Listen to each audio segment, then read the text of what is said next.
رسول اللہ صلی اللہ علیہ وآلہ وسلم نے یہاں تک فرمایا دین کے معاملے میں بھی تشدد اور شدت نہ کیا کرو جیسے یہودی اور عیسائی کرتے ہیں. دین میں اللہ نے جو آسانیاں رکھی ہیں ان آسانیوں کو قبول کیا کرو.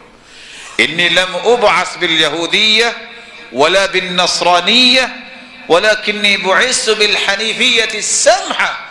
میں یہودیت اور عیسائیت کے ساتھ نہیں بھیجا گیا، میں تو آسان دین دے کے بھیجا گیا ہوں.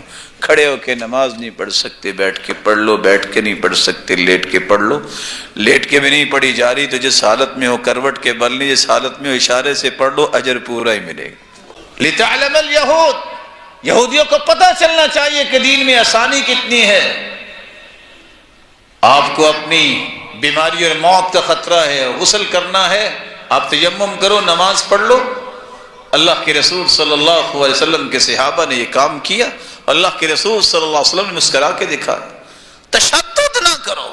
ایک شخص میدان میں تھا، پتھر سر میں لگا، رات سویا، غسل واجب ہو گیا، صبح اٹھ کے سوال کرتا ہے نماز پڑھنی ہے، کیا کروں؟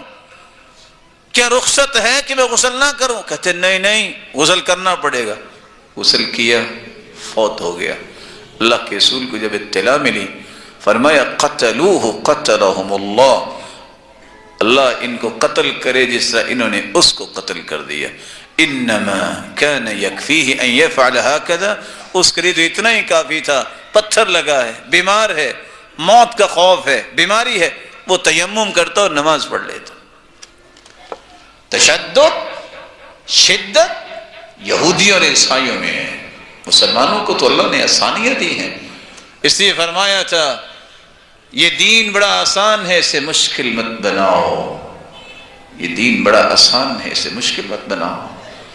لن یشاد الدین الا غلبہ، جو دین میں جتنا تشدد اختیار کرتا ہے دین اتنا ہی اس پر غالب آ جاتا ہے.